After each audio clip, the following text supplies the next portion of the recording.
All right, shalom, and this is part 2 of me teaching from the theme of our conference, Come Out of Babylon, My People, from Revelation chapter 18. And so I'm trying to give you an aspect and an element of understanding the Babylonian system. Fundamentally, Babylon means to mix, but I'm sharing with you some attributes that you may not be familiar with, is that Babylon is a daughter of Esau. And now I'm going to show you biblical characteristics of Esau in the Bible. And his characteristics are going to be linked with Babylon and the Babylonian system and everything you don't want to do. Okay? So I'm going to share with you now the characteristics of Esau. Genesis chapter 36, verse 8. It says, "Thus dwelt Esau in Mount Seir." Esau is Edom. And so Edom is the Strong's number 123, and it means red. So Esau is alternatively named Edom, and Edom means red. So red is going to be a characteristic of Esau. Genesis chapter 25, verse 30. "And Esau said to Jacob, 'Feed me, I pray you, with that same red,'" pottage is in italics, "'feed me with the red, for I am faint.' Therefore his name was called Red." Edom. And red, it's the Strong's number 122. It's Adom. So Esau's name in Hebrew is Adom, and red is Adom. Edom is associated with the word, or a word in Hebrew for man, which is going to be associated with the ground. Genesis chapter 2, verse 7. "And Yahweh Elohim formed man of the dust of the ground." So the word man here is the Strong's number 120. It's the word we say in English Adam, but we say in Hebrew Adam. Now, Adam or Adam is 3 letters. Aleph, Dalet, Mem. Edom is 3 letters. Aleph, Dalet, Mem. So do you see that in Hebrew, the way you spell Adam and the way you spell an alternative name for Esau, Edom, it's spelled with the same 3 Hebrew letters. You know what that's telling you? Characteristically, Adam and Esau are the same. How are they the same? Characteristically. What did Adam do in the garden? He sold his place and position and his authority. He sold out to Hasatan. And what did Esau do? He sold his birthright. They're both sellouts. Okay?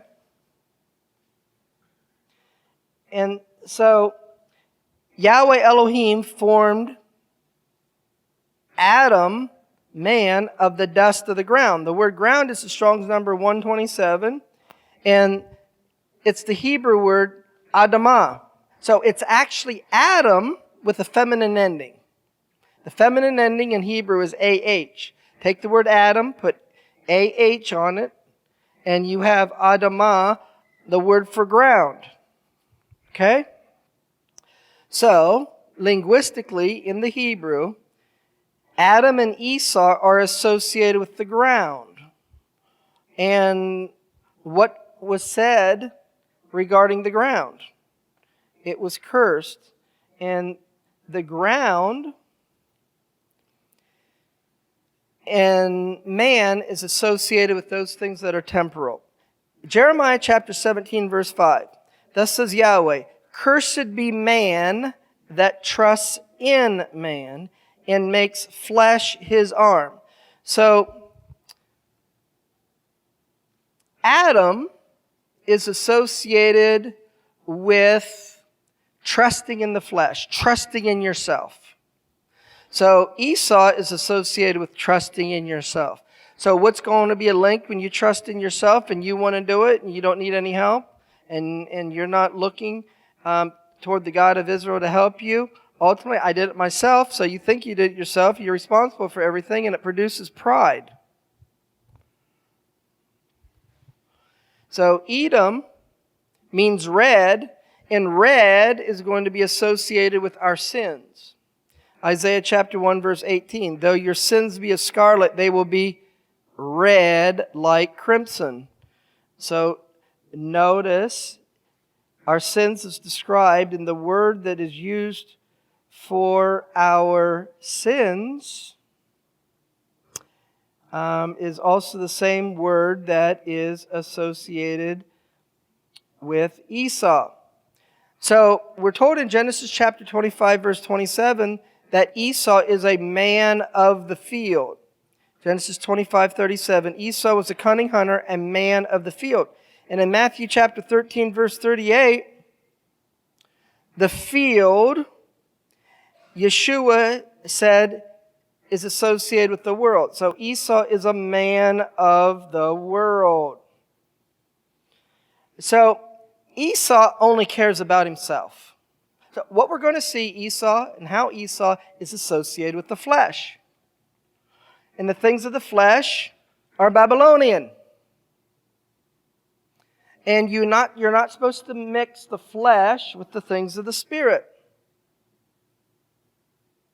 Genesis 25:32, Esau said, I'm at the point to die. What profit shall this birthright do to me? In other words, he is only thinking about himself. He's not thinking about future generations. Esau is associated with pride or a prideful heart. Obadiah 1:1, the vision of Obadiah, thus says Yahweh Elohim concerning Edom, the pride of your heart has deceived you. Esau hates his brother. Genesis 27:41, and Esau hated Jacob. Esau is associated with murder and violence. Genesis 27, verse 41. Esau hated Jacob, and Esau said in his heart, the days of mourning for my father are at hand, then will I slay my brother Jacob. Obadiah chapter 1, verse 10. For your violence against your brother Jacob, shame will cover you, and you will be cut off forever. Esau is associated with being inconsiderate to others. Numbers chapter 20, verse 20. And he said, you shall not go through. And Edom came out against him with much people and with a strong hand. Thus Edom refused to give Israel passage through his border, wherefore Israel turned away from him. Esau is associated with disobedience to parents. Genesis chapter 28, verse 6. When Esau saw that Isaac had blessed Jacob, and that he blessed him, he gave him charge, saying, you shall not take a wife of the daughters of Canaan. So what did Esau do? Genesis 36, verse 2, Esau took wives of the daughters of Canaan. Next, we want to see that Ham, or Ham in Hebrew, is the father of the Canaanites. Genesis chapter 9, verse 18, the sons of Noah, and it mentions Shem, Ham, Japheth. Ham is the father of Canaan. So Esau took his wives of the daughter of Canaan. Canaan is associated with Ham, and cursed be Canaan, right? The Hittites are Canaanites. Genesis chapter 10, verse 15, and Canaan begat Heth, and it's from Heth we get the Hittites. And then it says in Genesis 10, 17, and 18, and the Hivite, and afterward were the families of the Canaanites spread abroad. So the Hittites are Canaanites. So Esau also married a Hittite woman. So he married into the Canaanites. Now, what did the God of Israel promise through Abraham, Isaac, and Jacob? You were going to go into the promised land and drive out the Canaanites. But Esau is trying to mix with them. Esau married Hittite women. Genesis 26:34. Esau was 40 years old when he took to wife Judith, the daughter of Beri the Hittite, and Bashemoth, the daughter of Elon the Hittite, which were a grief of mine unto Isaac and to Rebekah.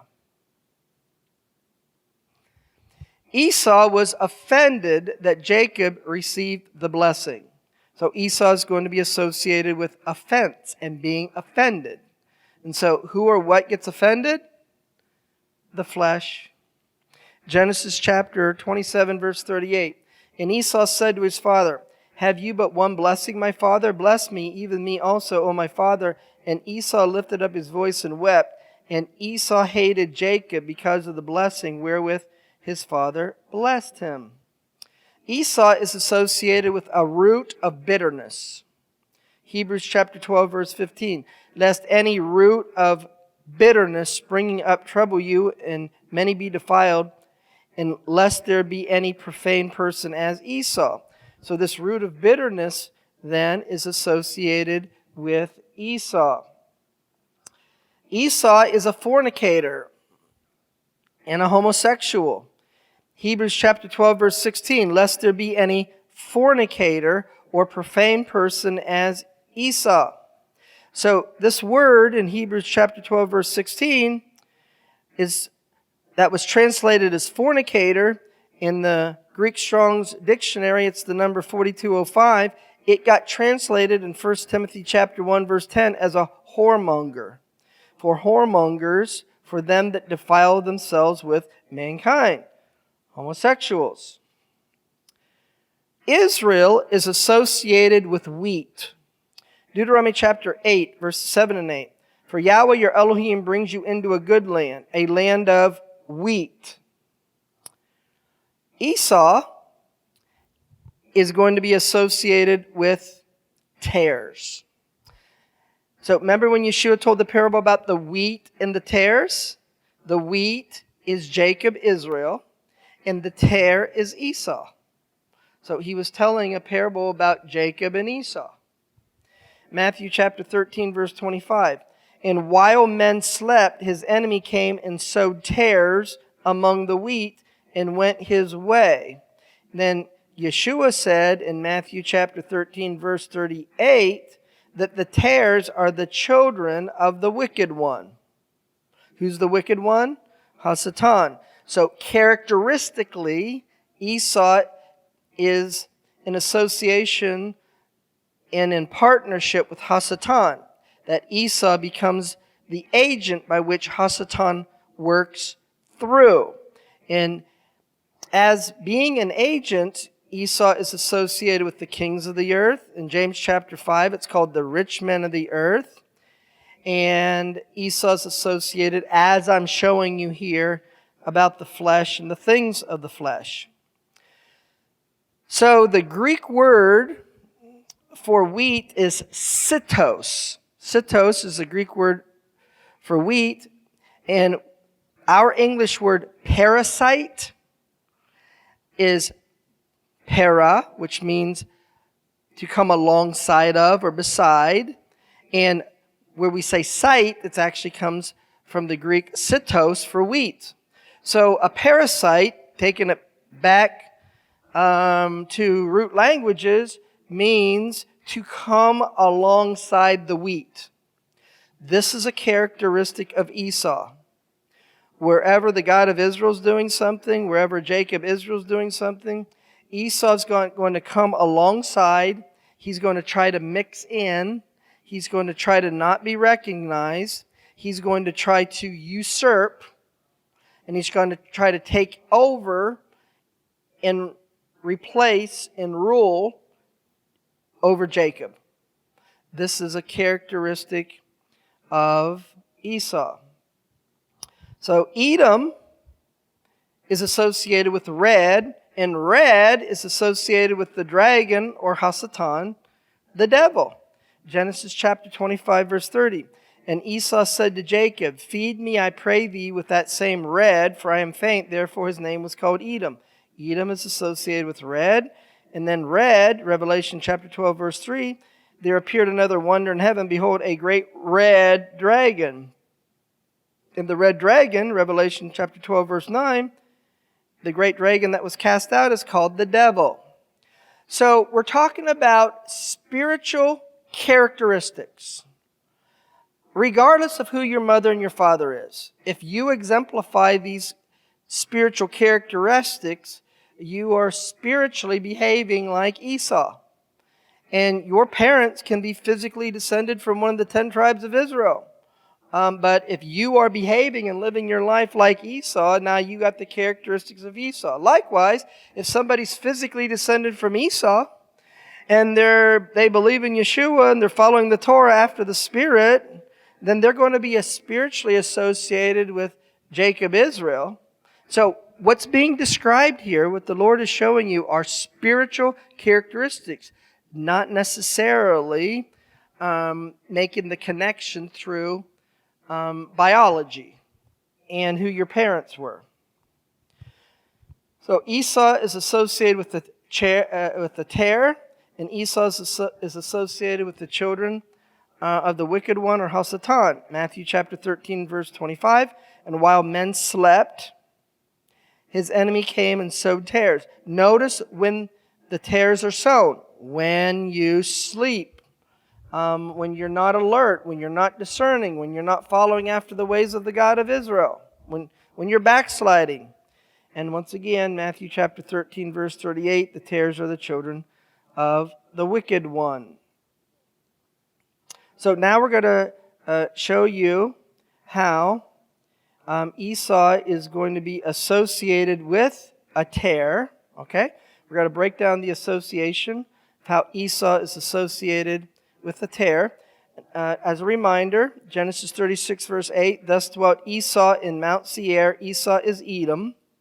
And so where Esau lived was Seir, the Strong's number 8165.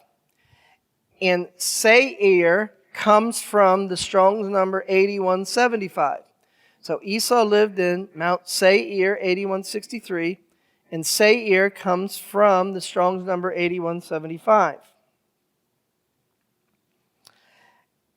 Now the Hebrew word for barley, Exodus chapter 9, verse 31, and the flax and the barley was smitten.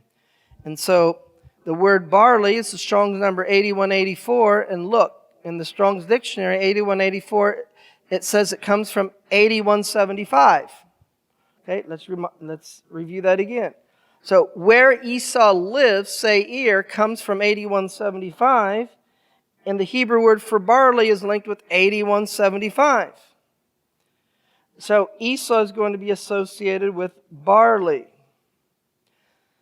So Esau, who is associated with the tare, is going to be associated with a bearded darnel. And what's the definition of a bearded darnel?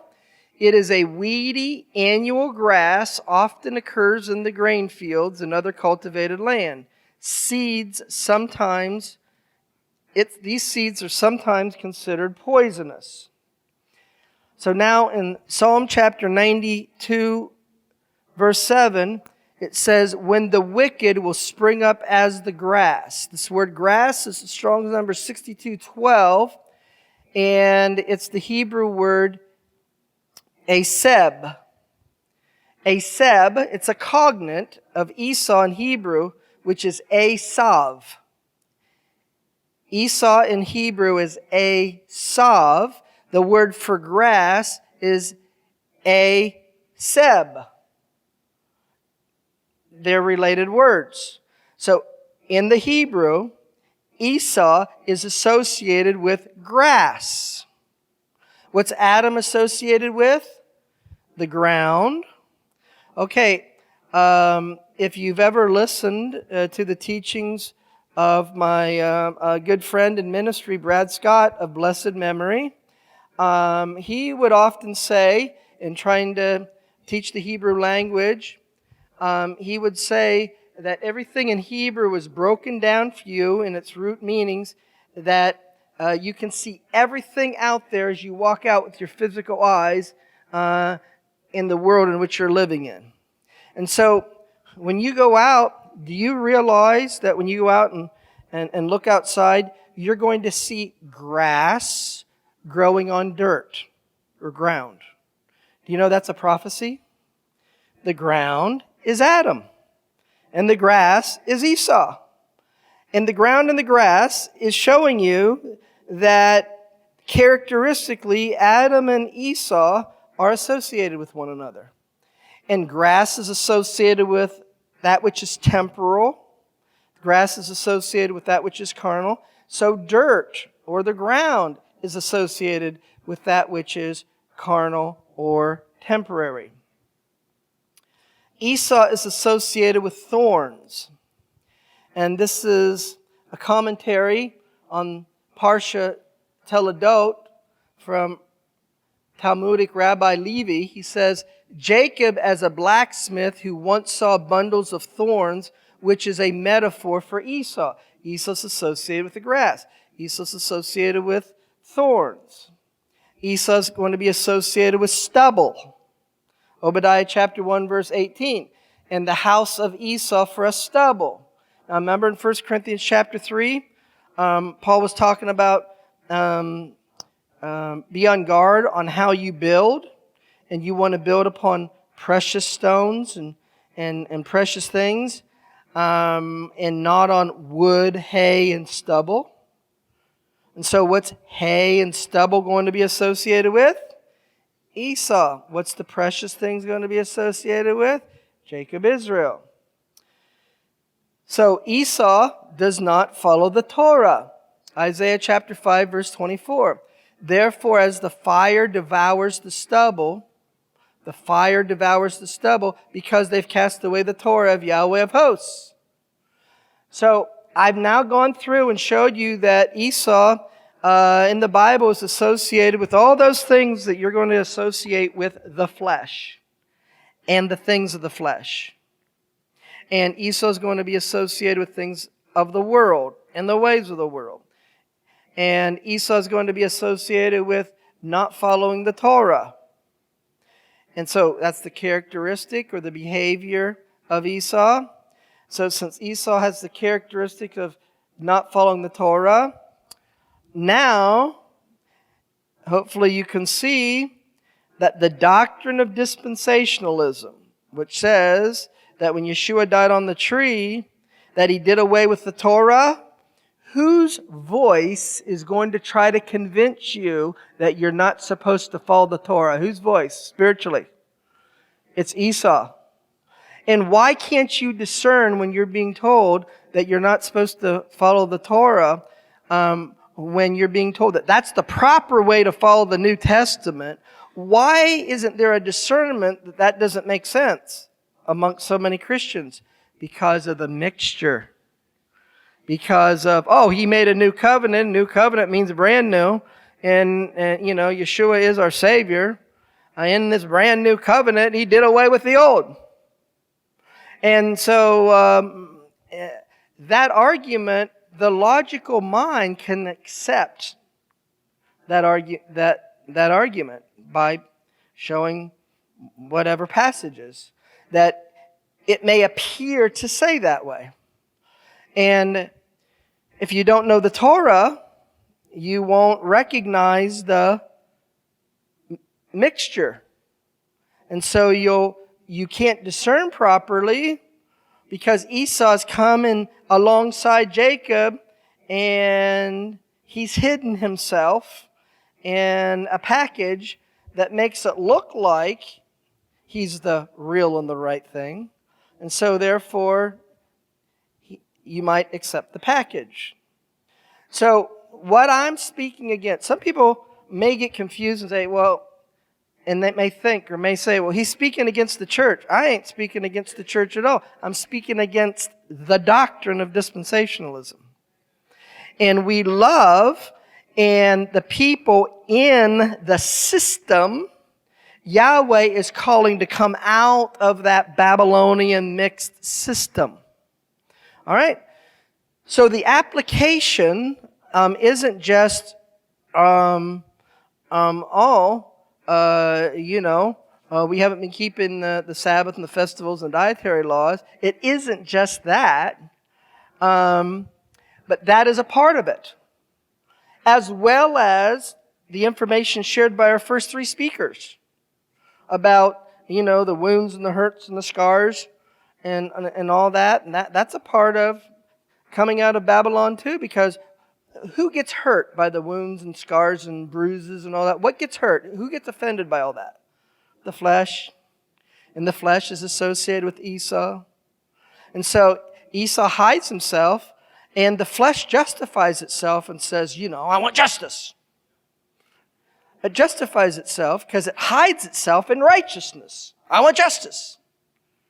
In the mixing of you want justice, that's a lofty thing. So that desire is mixed with what the flesh wants, instead of forgiving and being merciful like we've been taught.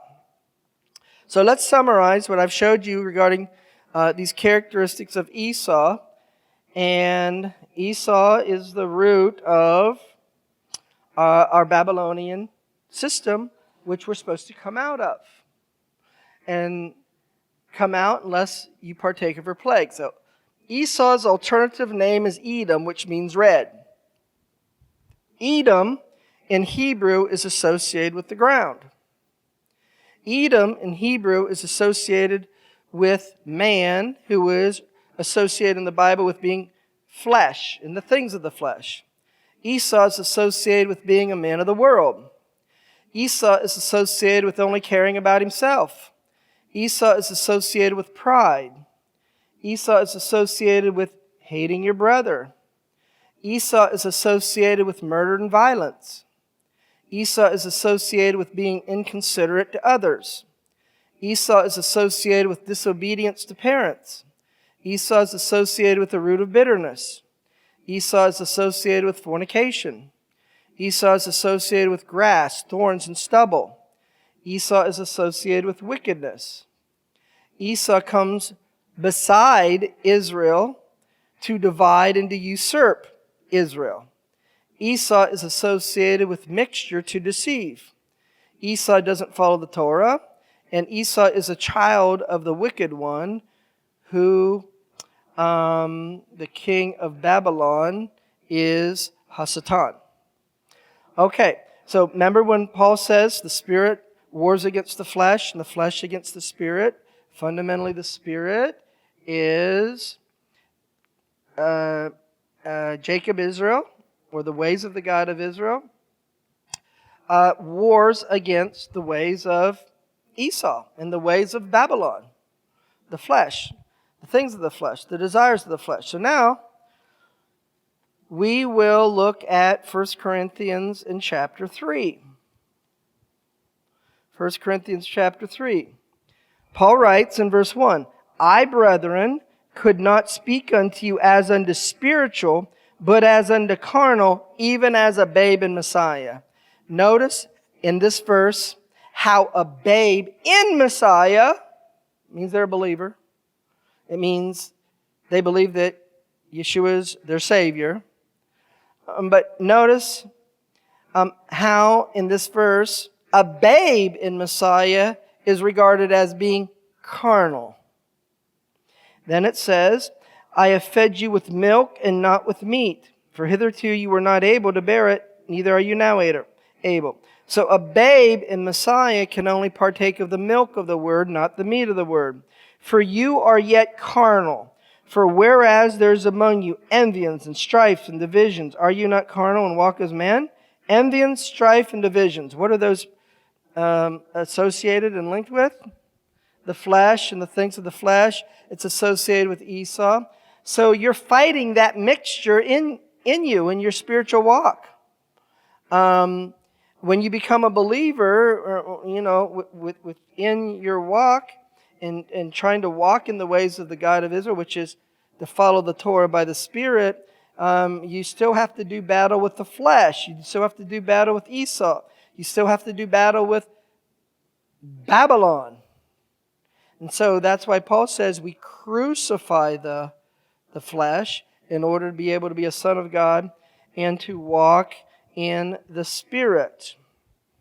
So now we're going to take on a different direction, a different emphasis regarding the Babylonian system, coming out of the Babylonian system, share with you attributes of the Babylonian system, because it's got many tentacles, okay? And we're going to look at financial Babylon. We're going to look at financial Babylon. What are its characteristics? Because this is the Esau system. And we're going to look at financial Babylon through the modern history of banking. Okay, and this has got to come from a Wikipedia encyclopedia article. Banking in the modern sense of the word can be traced to medieval and early Renaissance Italy, to the rich cities in the north such as Florence, Venice, and Genoa. The Bardi and Peruzzi families dominated banking in the 14th century, Florence establishing branches in many other parts of Europe. Perhaps the most famous Italian bank was the Medici Bank, established by Giovanni Medici in 1397. Originally, the charging of interest, known as usury, was banned by Christian churches. The original banks were merchant banks, which were first invented in the Middle Ages by Italian grain merchants. As the Lombardy merchants and bankers grew in stature, based upon the strength of the Lombard plains cereal crops, many displaced Jews fleeing Spanish persecution were attracted to the trade. And they brought with them ancient practices from the Middle and Far East silk routes.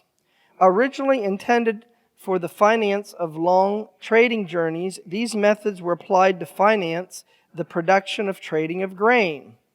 The Jews were forbidden to have land in Italy, so they entered the great trading piazzas, which were despised by the church, halls of Lombardy, alongside the local traders, and set up their benches to trade in crops. Banking offices were usually located near centers of trade. In the late 17th century, the largest centers for commerce were the ports of Amsterdam, London, and Hamburg. The Berensburg Bank in Germany was established in 1590. The Bank of Amsterdam was founded in 1609. The Bank of England was established in 1694, and the Bank of England became the first privately owned central bank in the world. Court Jews were Jewish bankers or businessmen who lent money and handled the finances of some of the Christian European noble houses, primarily in the 17th and 18th centuries. Examples of what would be later called court Jews emerged when local rulers used services of Jewish bankers for short-term loans. One of the most notable families engaged in this activity that created a banking empire that had branches all over Europe was the Rothschild family. Now, I'm just sharing and reading to you from what's straight out of the Wikipedia encyclopedia, okay? The Rothschild family, known as the House of Rothschild, or more simply as the Rothschilds, is a European dynasty of German Jewish origin that established European banking and finance houses starting in the late 18th century. Mayor Amschel Rothschild, who lived from 1744 to 1812, was raised in Frankfurt's Jewish ghetto. The original name was Mayor Amschel Bauer. Bauer is a German name that means peasant or farmer. He adopted the surname of Rothschild, taking that name from a sign with a red shield that hung over the door to his business establishment. He was the son of Amschel Moses Bauer, born in 1710, who was a money changer.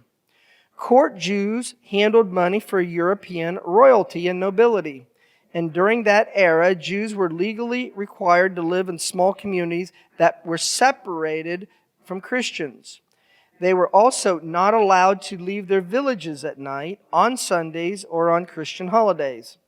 He won the patronage of Crown Prince Wilhelm of Hesse, gaining the title of court factor in 1769. As a pioneer of international finance, Mayer developed a finance house and spread his empire by installing each of his 5 sons as his agents in the 5 major financial centers of Europe. The eldest, Amschel Mayer Rothschild in Frankfurt, Germany, Solomon Mayer Rothschild in Vienna, Nathan Mayer Rothschild in London, Coleman Mayer Rothschild in Naples, and the youngest, Jacob Mayer Rothschild, in Paris. And the 5 linked their branches and became the first banking entity to transcend borders. International banking, international business. Mayer Amschel Rothschild, who lived from 1744 to 1812, was famously quoted as saying, and somebody presented and stated this earlier, "Give me control of a nation's money supply, and I care not who writes the laws." In other words, the power of money and be able to control and regulate money is more powerful than who are the politicians and the laws that they make. So now let's look at the Rothschild in a modern banking timeline. In 1770, Mayer Amschel Rothschild draws up plans for the creation of the Illuminati and entrusts Adam Weishaupt with its organization and development. 1791, the Rothschilds, through Alexander Hamilton, their agent in George Washington's cabinet, set up a central bank in the United States called the Bank of the United States. It established a 20-year charter. So, we have a central bank set up in the United States in 1791. It was given a 20-year charter. And who was instrumental in helping to get it set it up on behalf of the Rothschild family? Alexander Hamilton. Okay, so one thing that you may be and should be aware of regarding Alexander Hamilton? Can you tell me? He's on your $10 bill. Why is he among all people on your $10 bill? Because the bankers are honoring Alexander Hamilton for helping to make possible for there to be a private bank today and to control money. So they put him on the $10 bill to honor him. So the charter runs out 20 years later in 1811. You're going to begin to see a pattern here, okay? And if you can follow this pattern, it should help you to see what's going on right now and what is probably going to happen going forward, okay? So it runs out in 1811. So what do you know something around that date? Exactly. We have the War of 1812. Now, why and how did the War of 1812 come about? Well, because the bank charter ran out and they wanted to renew the charter, and they had a difficult time renewing the charter. And so, okay, you don't renew the charter, we're going to go to war. So the charter for the Rothschilds Bank of the United States runs out, and Congress votes against its renewal. At that time, Andrew Jackson, who would become the 7th President of the United States from 1829 to 1837, said, "If Congress has a right under the Constitution to issue paper money, it was given them to use by themselves, not to be delegated to individuals or corporations." Nathan Mayer Rothschild is not amused, and he stated, "Either the application for renewal of the charter is granted, or the United States will find itself involved in a most disastrous war." Andrew Jackson's response to this was saying, "You are a den of thieves, vipers, and I intend to rout you out, and by the eternal God, I will rout you out." Nathan Mayer Rothschild's reply to that was, "Teach those impudent Americans a lesson. Bring them back to colonial status." In other words, a war was orchestrated. So 1812, backed by the Rothschild money, the British declare war on the United States. The Rothschilds' plan was to cause the United States to build up such a debt in fighting this war that they would have to surrender to the Rothschilds and allow the charter for the Rothschild-owned Bank of the United States to be renewed. And so it got renewed. I believe it was 1816, and it got renewed for another 20 years, to 1836. So now in 1835, President Andrew Jackson starts depositing federal funds into banks directed by Democratic bankers rather than in the Rothschilds-controlled Bank of the United States. And so he wasn't being too good, and so they came against him, and so they tried to assassinate Andrew Jackson. An assassination attempt was made on President Jackson, and he would later claim that he knew the Rothschilds were responsible for that attempted assassination. So in 1845, Andrew Jackson dies, and this great patriot leaves instructions in his will to have "I killed the bank" inscribed on his headstone, a reference to the fact that he banished the Rothschild's second central bank in the United States from the U.S. in 1836. In other words, it didn't get renewed. All right. So what do you know? What's one thing you might know about Andrew Jackson? He's on the $20 bill. Now, why would Andrew Jackson be on the $20 bill for when he was fighting against the bank, a private bank? Because when the private banksters got their bank, in biblical times, what you did to your enemy when you defeated your enemy, you cut their head off. And so they got Andrew Jackson's head right on the money that he opposed. So I say, see there, you tried to oppose us and you lost. So what happened when the charter wasn't renewed the first time? War. Now the charter wasn't renewed, so what's going to happen? War. So in 1861, President Abraham Lincoln, he was the 16th president from 1860 till his assassination in 1865, approaches the Rothschilds to try to obtain loans to support the ongoing American Civil War. The Rothschilds agree, provided that Lincoln allows them a charter for another United States central bank. But the Rothschilds say you have to pay us 24 to 36% interest on all the monies loaned. Lincoln was very angry about this proposed high level of interest, so he printed his own debt-free money called Lincoln backs. And he informed the public that this was now legal tender for both public and private debts. So if this money is allowed to prosper and have its own life and be independent of the bankers, the international bankers, the Rothschild family, and now years later, who's running things on their behalf, they won't have the control that they want over America and over America's system. And so they can't allow that to happen. And so this is ultimately why Lincoln gets assassinated.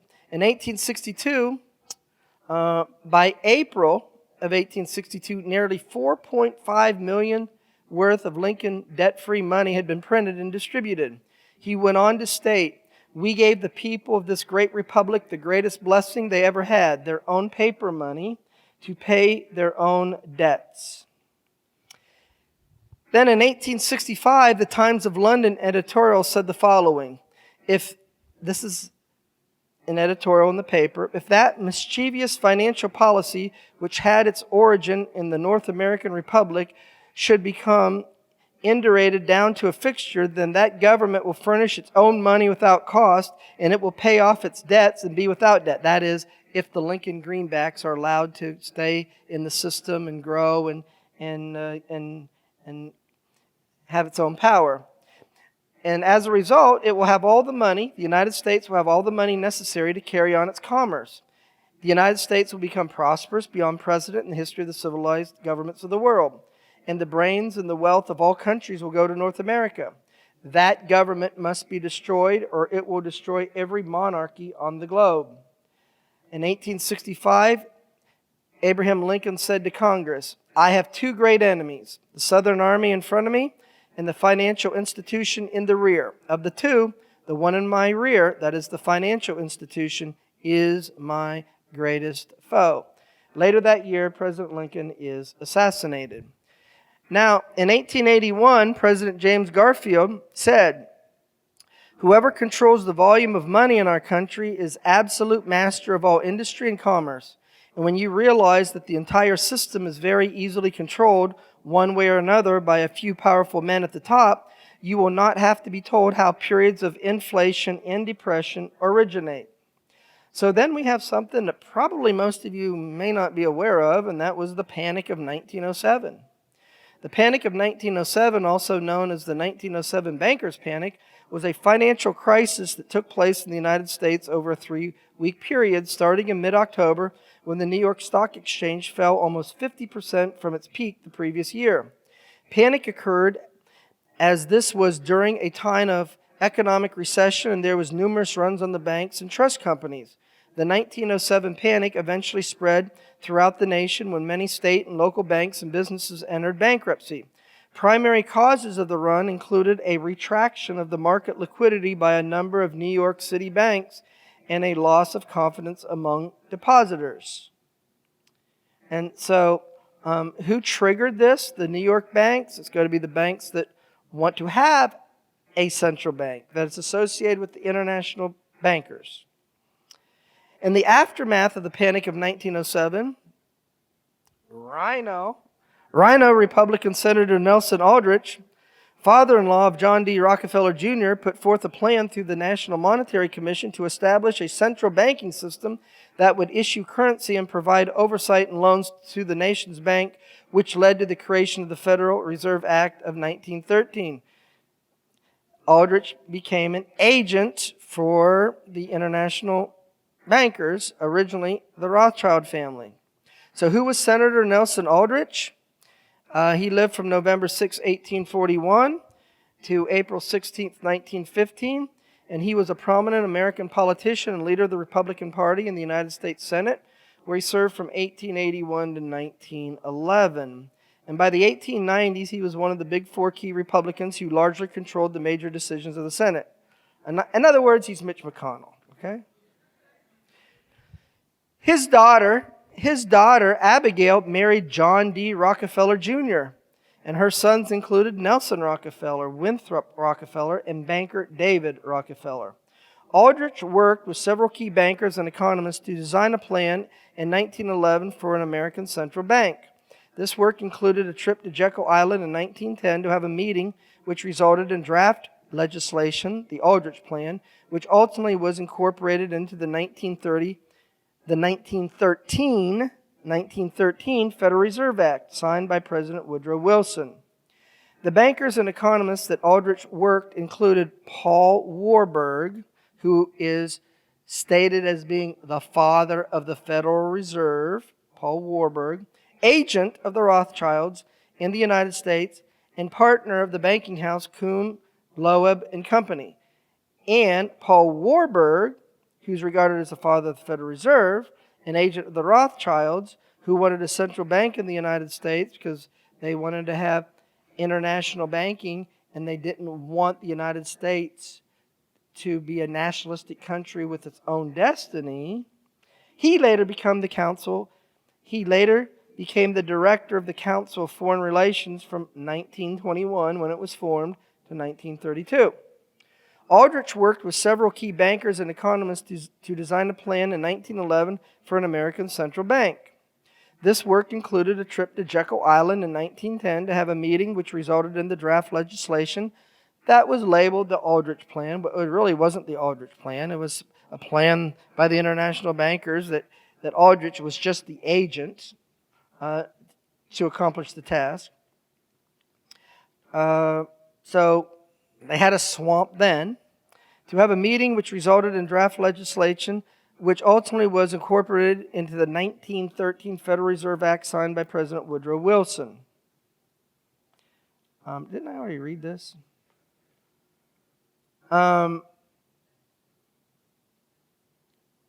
Aldrich, The Federal Reserve Act was passed by the 63rd United States Congress and signed into law by President Woodrow Wilson on December the 23rd, 1913.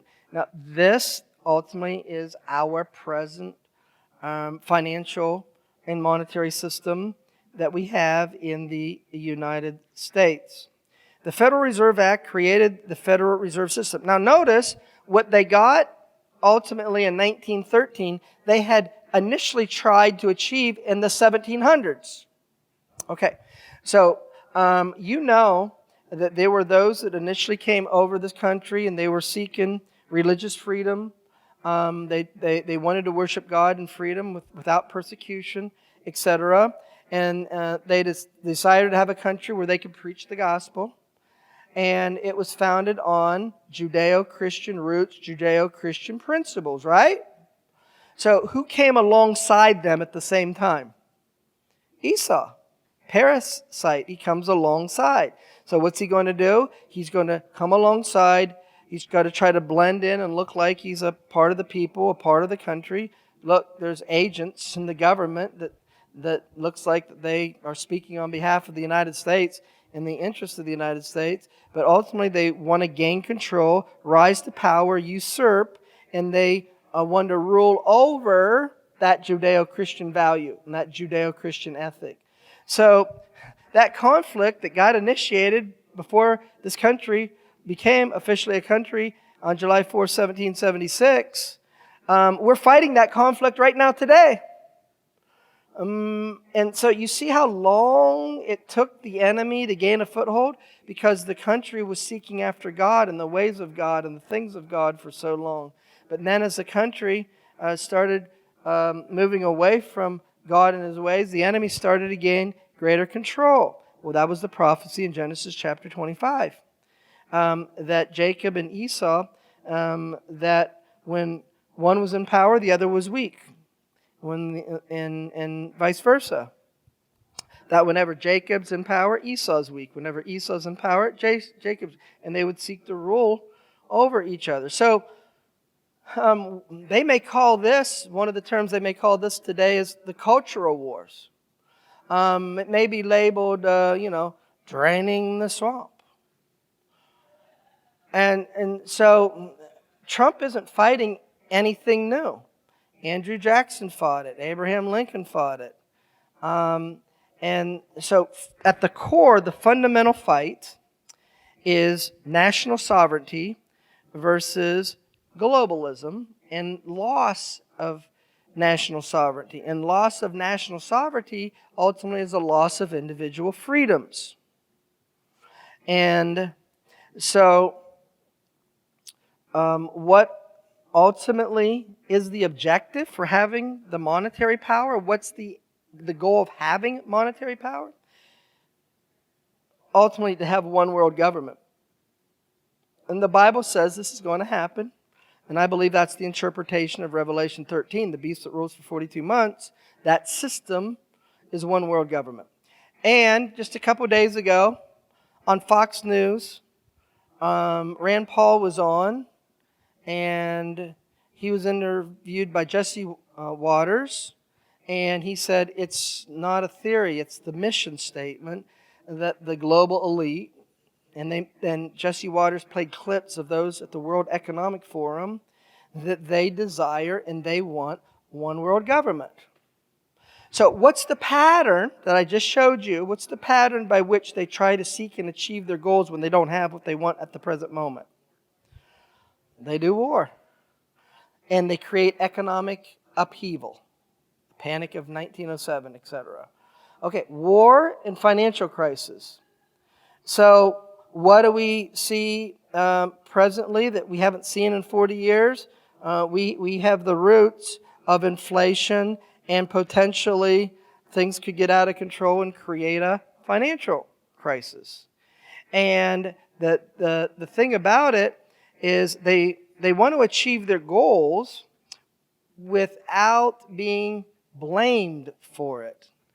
And so I think what they're wanting to do is they ultimately want the conflict between Russia and Ukraine, which they're encouraging that it then go to China and Taiwan. They want that to disrupt supply chains and stuff so they can see, well, see there, the system fell because, the war. And now since it's a mess, what do we got to do about it? Well, we need a new system. And, digital IDs and all this other stuff. So this is part of the Babylonian system. It's the theme of what we're talking about. This is a part of the Babylonian system. This is the financial element of the Babylonian system.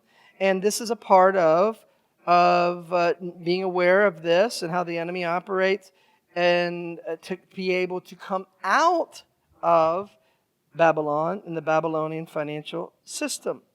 So the Federal Reserve Act, created by the Federal Reserve, consisting of 12 regional federal banks jointly responsible for managing the country's money supply, making loans, and providing oversight to banks and serving as a lender of last resort.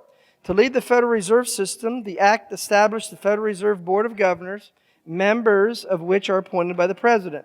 The Federal Reserve Act created a national currency. With the passing of the Federal Reserve Act, Congress required that all nationally chartered banks become members of the Federal Reserve System. So this is a quote by Nelson Aldrich, and he says, before passage of the Federal Reserve Act, the New York bankers could only dominate the reserves of New York. Now we are able to dominate the bank reserves of the entire United States.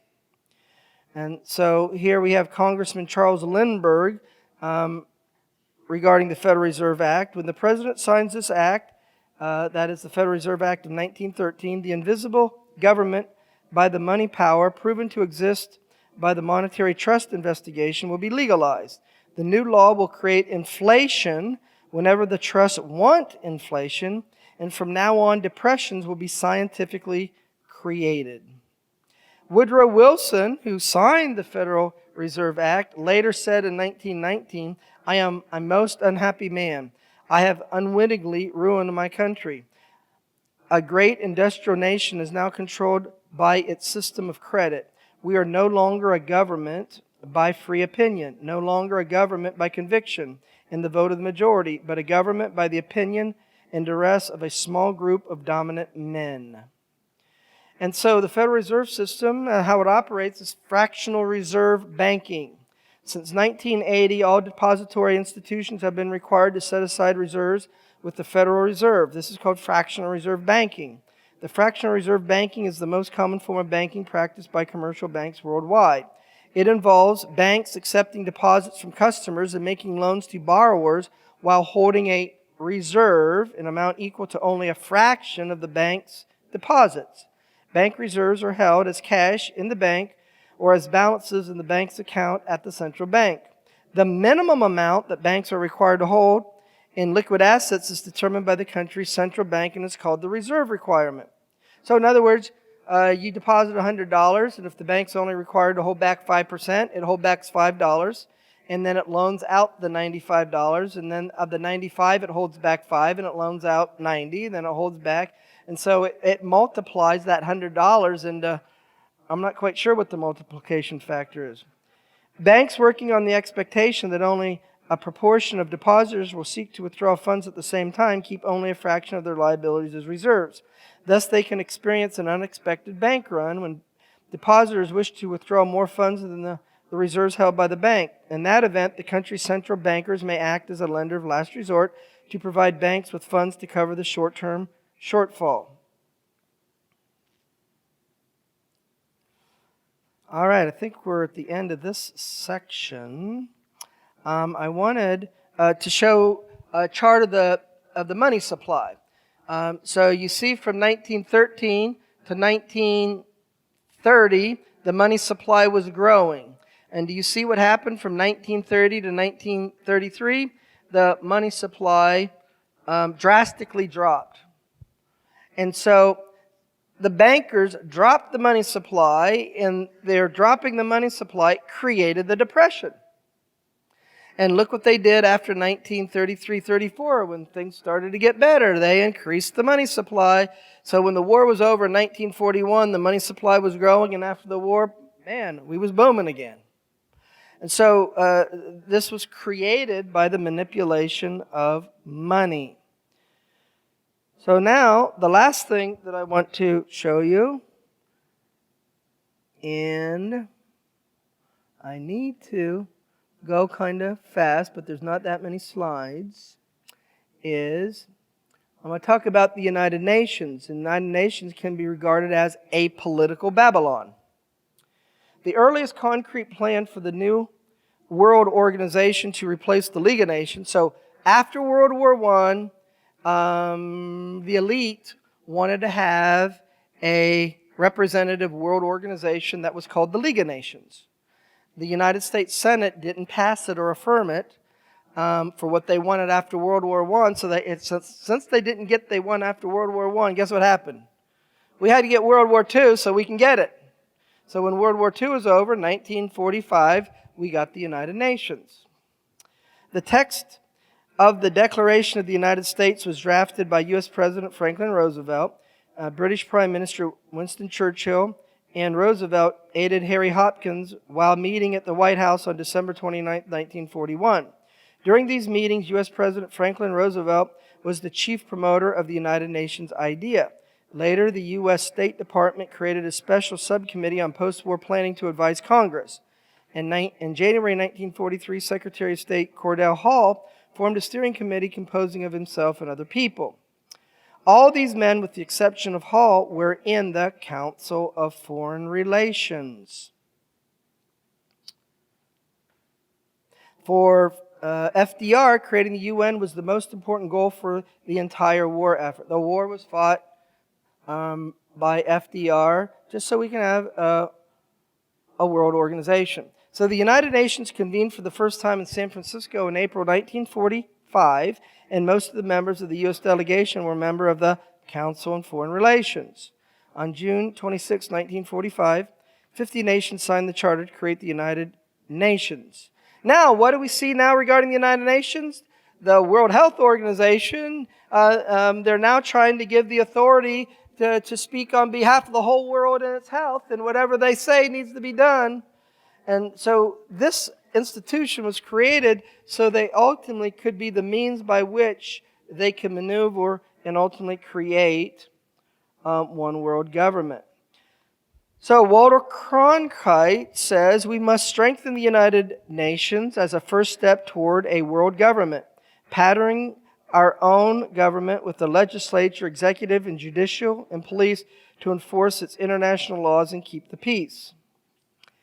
In a speech to Congress on September the 11th, 1990, President George Bush said, "Out of these troubled times, our fifth objective, a new world order, can emerge. We are now in sight of a United Nations that performs as envisioned by its founders." Well, they called it the New World Order for so long, but you know what they call it now? The Great Economic Reset. See, they've changed the verbiage. In 1950, James Warburg emphatically decreed to the Senate Foreign Relations Committee, "We shall have world government, whether you like it or not, by conquest or consent." In David Rockefeller's book Memoirs, on page 405, he said, "Some even believe that we, the Rockefeller family, are part of a secret cabal working against the best interests of the United States, characterizing my family and me as internationalists, or we would say now globalists, and of conspiring with others around the world to build a more integrated global political and economic structure. One world, if you will. And if that's the charge, I stand guilty and I am proud of it." David Rockefeller to the Trilateral Commission in June 1991, "We are grateful to the Washington Post, the New York Times, Time Magazine, and other great publications, whose directors have attended our meetings and respected their promise of discretion for almost 40 years. It would have been impossible for us to develop our plan for the world if we had been subject to the bright lights of publicity during those years. But the work is now much more sophisticated and prepared to march toward a world government."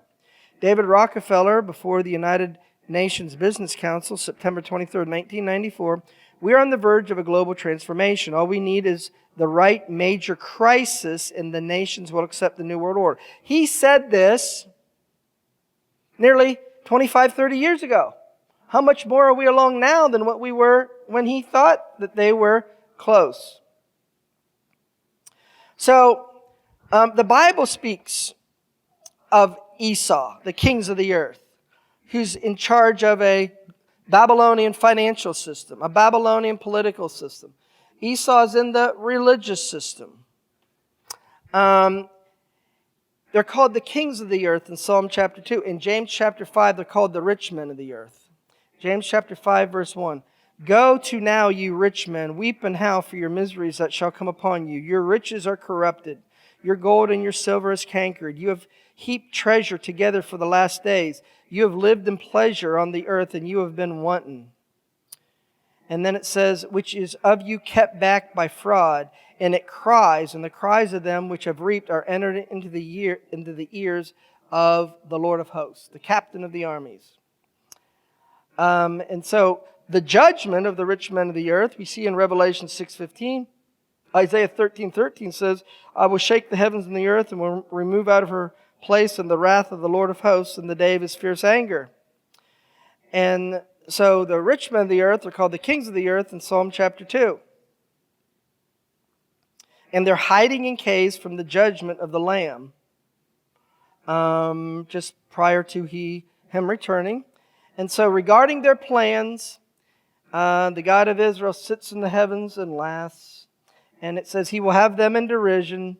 Then he will speak unto them in his wrath and vex them in his sore displeasure. And what's the outcome of all this?